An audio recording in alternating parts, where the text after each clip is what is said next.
салом ба беҳтарин мухлисони дастаи дунё, яъне Барселона. Имрӯз боз як барномаи ҷолиб дорем ки дар он аз хабарҳои навтарини Барселона гап мезанем. Ман фикру андешаҳои худро дар бораи мавзӯи муҳим нақл мекунам ва албатта интизори фикрҳои шумо дар комментария ҳастам. Агар хоҳед ки бештар аз ин видео хабарҳои Барселонаро аввалин шуда бидонед, пас ҳатман ба канали телеграми мо ҳамроҳ шавед. Дар он ҷо танҳо мухлисони Барселона ҳастанд. Шумо метавонед бо дигарон бозиро муҳокима кунед, восита пахши мустақим тамошо кунед ва дар бораи ҳолати клуб фикру мулоҳиза намоед. Ссилкаи телеграм канал дар описания ва комментария ин видео гузошта шудааст.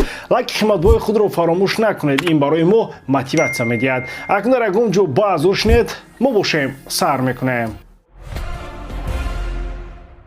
Хай, боз хабарҳои нав аз Барселона. Клуб мехоҳад шартномаҳои Ламин Ямал, Рафиня ва Жуэл Кундеро тамдид кунад. Инҳо ҳамагӣ бозингарони асосӣ ҳастанд. Ҳеҷ гап нест, ин қарори дуруст аст. Аммо бо Френки де Йонг чӣ мешавад?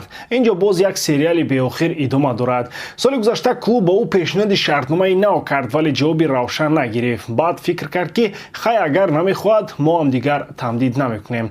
Ҳоло интизор ҳастанд ки дар ин мавсим чӣ нишон медиҳад ва баъд қарор мегиранд ки шартномаро тамдид кунанд ё ин ки не. Лекин ман намефаҳмам ин муносибати клуб ба Де Йонг чӣ хел аст ки 3 сол пай ҳам мехостанд ӯро ба Манчестер Юнайтед фурӯшанд бидуни розигии худи бозингар ва ҳозир аз ӯ интизоранд ки худаш ояд ва бигӯяд: бачаҳо, майлаш, ман шартномаро бо маоши камтар тамдид мекунам. Ин бовар кунед хандаовар аст. Дигар як чиз, Френки бозингари хеле аҷиб аст. Ӯ 27 сола, яке аз гаронтарин бозингарони даста, лекин ҳама гӯё интизор ҳастанд ки ӯ ҳоло истеъдоди ҷавон аст.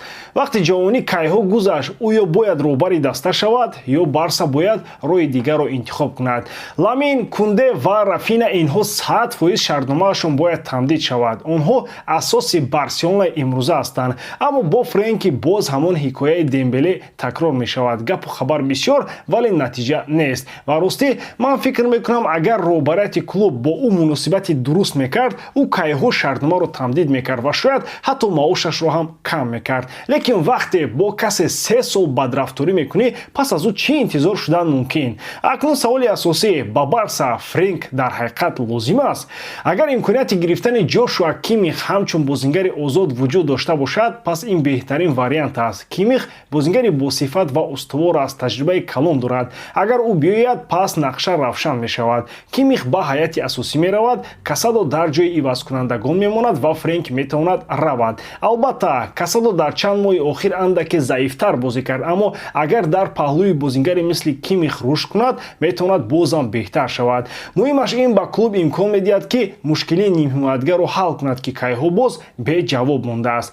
Ҳамин хел вақти қарор гирифтан расидааст. ё Де Йонг дар ҳақиқат як қисми муҳими даста мешавад, ё клуб бояд ӯро фурӯшад ва дигар роҳҳоро ҷӯяд. Вақтро беҳуда сарф кардан дигар маънӣ надорад. дӯстон, сарпарасти видеои мо ширкати 1x мебошад. дар он ҷо ҳамвақт коэффициентҳои баланд ва бонусҳои гуногун шуморо интизор аст. ҳамчунин нафароне ки то ҳол регистратсия накарданд метавонанд дар аввалин пардохти худ бо промои мо TG Barsa соҳиби 8000 сомонӣ бонус гарданд. ссилкаи бозӣ дар комментарияи ин видео. имкониятро аз даст надиҳед. Хай, боз як ҳолати аҷиб дар Барселона. Клуб мехост бо Иниго Мартинес шартномаро дароз кунад. ҳамаи чиз омода буд, вале ногаҳон фаҳмиданд ки маоши ӯ ба қоидаҳои молиявии Ла Лига мувофиқ намешавад. Хандаовар, дуруст? Масъала дар он аст ки ҳатто агар ӯ шумораи зарурии бозиҳоро анҷом намедод ҳам, Барса омода буд ки бо ҳамон шартҳои пешина шартномаро тамдид кунад. ҳамаи чиз мувофиқа шуда буд, аммо пас аз он ки клуб шартномаҳои дигар бозингаронро тамдид кард, ногаҳон фаҳмид ки барои Мартинес пул намемонад. ҳоло роҳбарияти клуб кӯшиш дорад бо Ла Лига ва Тебас гуфтушунид кунад, то ягон роҳи ҳал пайдо шавад. Вале ҳама медонем ки Тебас кайҳо боз зидди Барса кор мекунад ва ягон сабукӣ намедиҳад. Ин қоидаҳои Ла Лига кайҳо боз Барселонаро дастгирӣ намекунанд, танҳо мушкилӣ эҷод мекунанд. Аммо саволи асосӣ аслан Мартинесро дар даста нигоҳ доштан лозим аст? ба фикри ман не. ҳадди ақал на ба маоши ҳозирааш. биёед ба ҳақиқат нигоҳ кунем. ӯ яке аз маоши баландтаринро миёни ҳимоятгарон мегирад, танҳо пас аз Кунде. вале фарқ чист? Кунде чанд сол боз бозингари асосист, дар ду мавқеъ метавонад бозӣ кунад ва барои даста хеле муҳим аст. Мартинес бошад, дар якуним мавсим ҳамагӣ нисфи як мавсимро хуб бозӣ кард. дар соли гузаштаам чандон бозиҳои хуб надошт. агар клуб мехост ӯро нигоҳ дорад, беҳтар буд танҳо барои як сол ва бо маоши камтар. шояд ҳатто шартномаи бо бонусҳо барои шумораи бозиҳо, зеро эҳтимол дорад ки ӯ тамоми мавсими ояндаро дар курсии захираҳо гузаронад. ҳоло ягона роҳи воқеӣ баромад аз ин вазъ кушодани кампнои нав аст. вақте ки клуб боз даромади хуб мегирад, масъалаи лимити молиявӣ ҳал мешавад ва дигар чунин мушкилиҳо намешаванд. вале то он вақт маҷбурем ки бо ин қоидаҳои бемаънӣ мубориза барем. хай, боз хабарҳо дар бораи Неймар. гап дар сари он ки ӯ метавонад ба Интер Майами гузарад ки он ҷо аллакай Месси бозӣ мекунад. лекин ҳамагӣ чанде пеш овозҳо буданд ки ӯ мехоҳад баъди Сантос ба Барселона баргардад. ҳозир бошад, журналисти элчурингуито ТВ Хосе Алварес мегӯяд ки Неймар метавонист ба МЛС пештар равад, лекин бо сабаби мушкилоти ҳуҷҷатҳо ин имконпазир шуд. дар натиҷа ӯ маҷбур шуд ба Бразилия ба Сантос баргардад. аммо гузариш ба Интер Майами ҳанӯзам имконпазир аст, хусусан бо назардошти он ки ҷоми ҷаҳонии 2026 дар амрико баргузор мешавад. бозӣ дар он ҷо метавонад ба Неймар кӯмак кунад ки ба мусобиқа омодагӣ гирад. аммо дар бораи баргаштан ба Барселона фаромӯш кунед, ин ҳатто дар нақшаи клуб нест.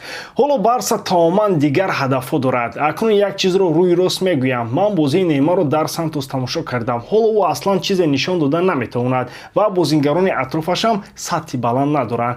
дар ҳақиқат ягона роҳи халосии ӯ ба Интер Майами рафтан, то ки дар муҳити дӯстона дар паҳлӯи шиносояш бозӣ кунад ва то ҷоми ҷаҳонӣ ба сатҳи хуб расад. аммо кадом Барселона? шумо ҷиддӣ гап мезанед? ӯ ҳатто ба сатҳи Сантос бозӣ карда наметавонад. боз як чиз, вақти бозгашт ба Барса кайҳо гузаштааст. агар намерафт, метавонист дар он ҷо таърих созад, аммо ҳозир аллакай дер шудааст ва хандаовартарин чиз ин аст ки Неймар ҳамагӣ чанд рӯз пеш ба Сантос баргашт. ҳатто 2-3 тамрин ҳам нагузаронда буд. падараш дар маросими муаррифӣ ашк мерехт, мегуфт ки ин орзуи оилаашон аст ва аллакай дар фикри рафтан ба Барселона, ҳатто хост ба Интер Майами гузарад. ин дигар дар ҳақиқат монанди ягон намуди цирк ё фокусҳои циганҳо шудааст.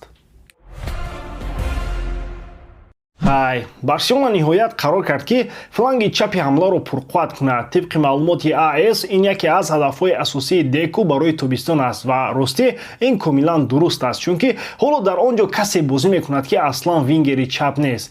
вариантҳо бисёр ҷолибанд: Нико Уильямс, Рафаэл Леао ва Луис Диас. худи Деко бештар Диасро мехоҳад, лекин Ливерпул барои он нархи хеле баланд гузоштааст. агар Барса ӯро мехоҳад, пас маҷбур мешавад ки бозингаронро фурӯшад то маблағи кофӣ пайдо кунад ва қоидаҳои молиявии Ла Лигаро вайрон накунад. аммо клуб нақша надорад ки тобистон дастаи нав созад. масъалаи харидани ҳамлагари марказӣ он қадар муҳим нест, чунки Левандовски то соли 2026 шартномаро дароз кард. ғайр аз ин, дар ин мавқеъ Ферран Торес ва Дани Олмо низ бозӣ карда метавонанд. вале клуб то ҳол Бенямин Шешко ва Александр Исакро назорат мекунад. акнун дар бораи Рафиня бисёриҳо фикр мекунанд ки клуб мехоҳад ӯро фурӯшад, лекин воқеият дигар аст. баръакс, овардани як вингери чапи аслӣ ба Флик имкон медиҳад ки интихоби бештар дошта бошад. ҳоло бошад танҳо Рафиня ва Ямал ҳастанд ки ин як хатари калон аст ва барои ҳамеша равшан кардан. Рафиня аслан вингери рост аст. ӯ дар тарафи чап танҳо барои он бозӣ мекунад ки Ямал дар тарафи рост бениҳоят хуб бозӣ мекунад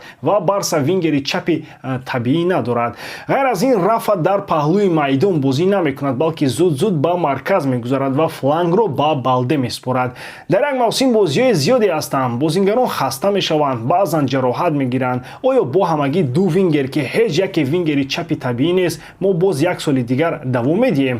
ин хато аст. ҳамин тавр беҳтарин қарор чунин хоҳад буд: якум, Ямалро истироҳат додан бо гузоштани Рафа ба тарафи рост, дуюм Рафиняро истироҳат додан бо гузоштани вингери нав ба тарафи чап. Агар Барса тавонад Исакро аз Ньюкасл бигирад, ки ҳам ҳамлагар ва ҳам вингери чапи хуб аст, ин як мӯъҷиза мешавад. Агар Деку ин трансферро анҷом диҳад, ӯро қаҳрамон эълон кардан лозим. Аммо бо Луис Диас каме мушкилӣ аст. 28 сола, 85 миллион евро нархи хеле баланд. Ягона вариант фурӯхтани Де Йонг ва иваз кардани ӯ ба Диас бо каме пардохти иловагӣ. Ба ҷуз ин агенташ як ширкати португалӣ Ингасио Агилио AS1 аст ва эҳтимол Деку боз дар ин трансфер нақши асосӣ бозӣ мекунад, ба монанди трансфери Рафиня аз Лидс ба Барселона. Ба ҳамин тамом, бовар дорам ки иҷодкории ман ба шумо писанд меояд. Дар ҳамон ҳолат Барселонаро ва канали Барса TVро дастгирӣ кунед. Дастгирии шумо пешравии мо. Бо шумо мисли ҳар вақта Муҳаммад Гаиров. Хай бачаҳуча, дар паноҳи Аллоҳ.